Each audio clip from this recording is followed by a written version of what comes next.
this is true. Or many people leave because what they did is they paralleled Christ's kinesis moving, and they stalled the move. Stopped it, walked away from it. You see, science understands kinesis now. You can stall it by frame. They can take snapshot, or you photographers, spectrography, they can stop it and they can give you a motion of it. Where it starts out blurry, and it'll come right up to the very point and they'll stop it by frame. People have the ability to stop what God wants to do in their lives simply by saying, not today. Not today. You are actually paralleling what God wants to do. And I'm not getting mistaken. I'm not, we're not getting into telekinesis and all this. That's junk. That's junk. Or the akinesis, which is the open mind. No. This is just what the Greeks were saying. It's just, we understand. We're talking about the open water. See, stirring, you don't get in. Motion, there's something that happens that you've got to get in. You've got to get in. Now, this is the cool thing. This is for people that, you're sitting in your seats and you're just saying to yourself, man, I've never been up front. Whatever. But get it, you understand. This is for you, because it's cool. God's going to touch you right where you want. Yeah. And he says so. And I can prove it. I can prove it to you today. This is it gets me so excited. When God revealed this to me, I'm just like, yes! This is the hope many people are looking for. See, I'm one that I won't sit there. I'm one that, and please don't take this. Don't take it. But I gotta tell you, this is me. I've been in church too long. I've been in leadership too long. I know. Those that sit back generally, okay, don't want to have a commitment.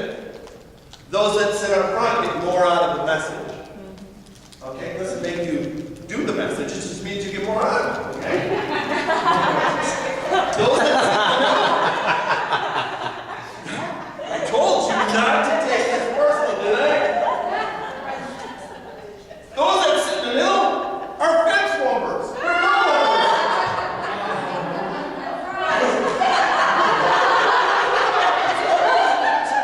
Their mug is on one side of the fence and they're wrong is on the other. Mugs are on one side of the fence and the other. Now we're going to have some fun with this. There's an element of truth of how a person sits in the church on an average and what they do with it. Okay? But this is what's awesome. It doesn't matter if you're sitting at the back table. God's going to get you. You just make the decision. He's going to present himself to you.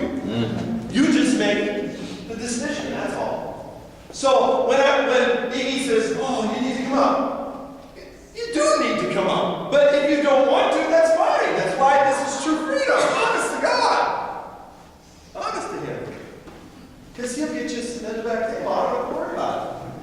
The ones that worry about it don't believe that God can get you right where you are. We're going to find out. We're going to find out with this man. And I'll bet you those. I'm not a betting man. It's just an adage, I say. That we have read this story, this happening many, many times. And what I bring to you today, I bet you're going to say, I never thought of that. But you're going to see it because it's real. All right? So let's go on. We know that the waiting for the movement is kinesis, and so it says, for an angel of the Lord went down at certain seasons into the pool and stirred up the water. Okay? Carazzo.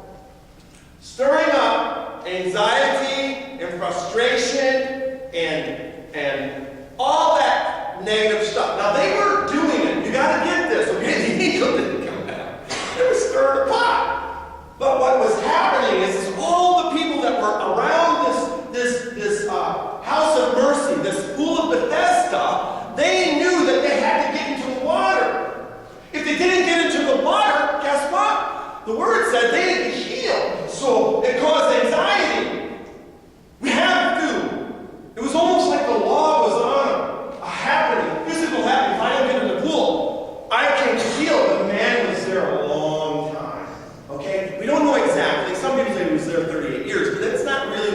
message says. The word says that he had that ailment for 38 years.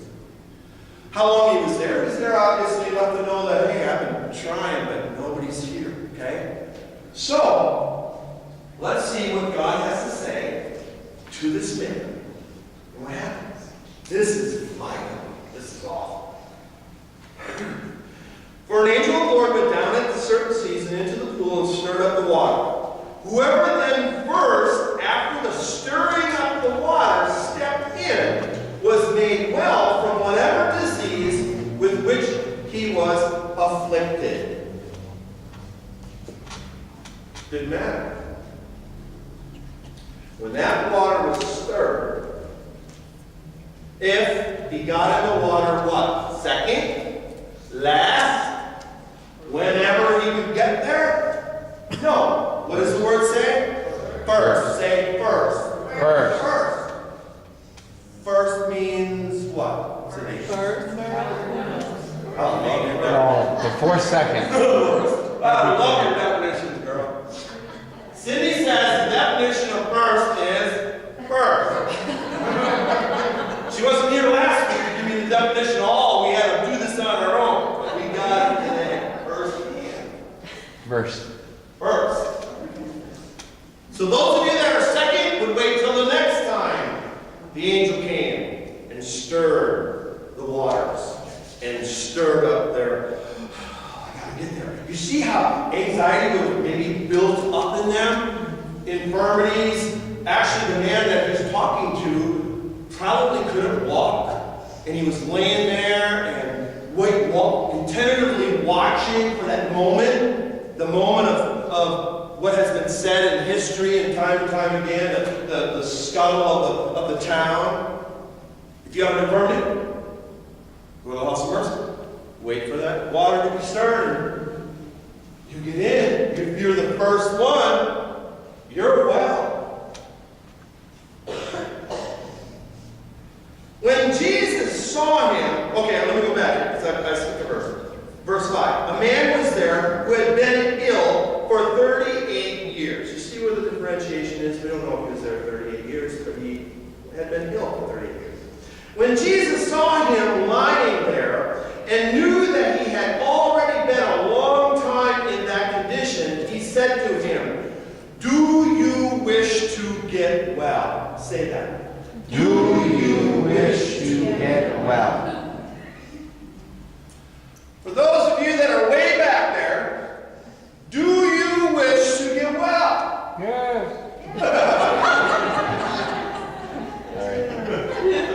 They're so far back there you can't even hear it.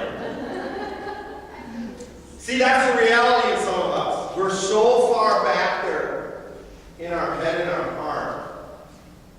We up here can't hear it. But you know what? You don't have to hear it. Jesus has to hear it. That's right. Jesus has to hear you. Not me. Yes, Jesus could make it happen that I'm praying for you someday, and all of a sudden Jesus decides to heal you. And a lot of people think, oh my goodness, he's a healing pastor. He's a healing minister. He has a ministry of healing. Did you ever hear that before out there? And then all of a sudden they start wearing really elaborate clothing, and their homes get bigger and their cars get longer, and whatever happened to when the very first time that they're praying, what happened? If you acknowledge the fact that it wasn't me at all I was doing is presenting the gospel, we then wouldn't get that big hat that says we've got to have a $5 million mansion with a fence around it and employ 18 people to make sure nobody gets in. And then what would we be doing with that $18 million? I'm sorry, but what happened here?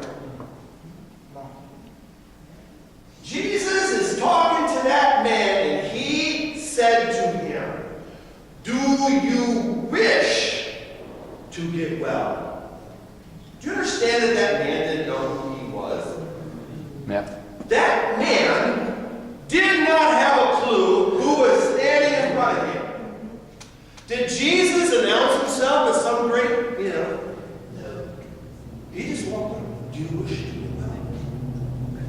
Seems like a simple question to me.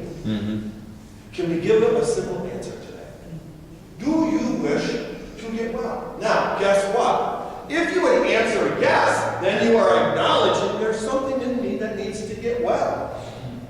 If you say no, that doesn't mean that there's nothing in you that needs to be well. It's just saying that the movement that's going to happen in the water, I am now paralleling with my ability and free will to say to my Father, no. No. And it stops dead the moving of what God wants to do. You see, you have a free will. You do not dispower, if that is even a word, God. He is God, and He is going to have judgment, and you will be there. So it doesn't matter to the people out there that say, or even the people that are saying, come on, come forward, enjoy God.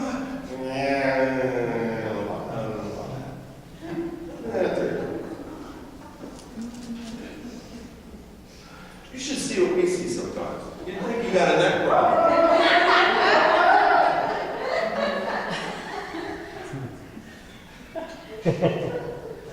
These are just I've been there. You know, I can poke fun because I've been there. I know how I was. This is my raising my hand, praising God. I love Jesus. And here I am, wondering if Joe next to me is seeing me. And I'm looking over at Joe, and Joe's got his hands up. He don't care about me even breathing. We understand. People are not paying attention to us. We think the whole world is watching us. And I'm sorry, they're not. They're not. That's why I always say, when you forgive, you gotta forgive people because they're at home tonight, they're sleeping a good sleep. They're not even thinking about you, and you're just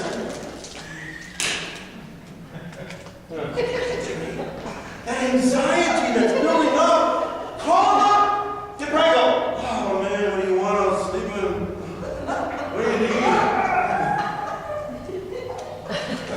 It's funny, but it's real, isn't it? It's life. We think they're just in the same misery, if not worse than we are, and they're not. You gotta let it go. Because God is causing by His messenger a stirring. The anxiety is being built up. The frustration within us, the turmoil is one of them that's in us by saying, oh God, I know He's calling me. He wants to deal with me. And the fear, see, fear is in Tarasso. The fear is there. God, what would you be asking me? I was telling my wife I had a person on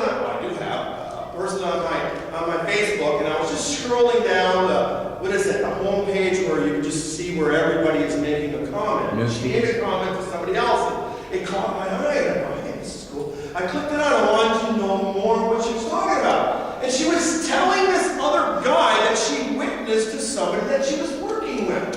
And the guy told her right out, I like going to bed with all these ladies, these women. I like it. I like going out and carousing and going to bars.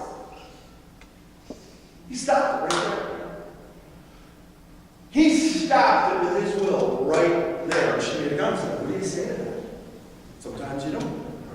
Because, quite frankly, we don't move them anyways. We just present the gospel. We're there to present the gospel. Hopefully not in word only, but indeed in a good example. So therefore, people can possibly say, you know what? I've been observing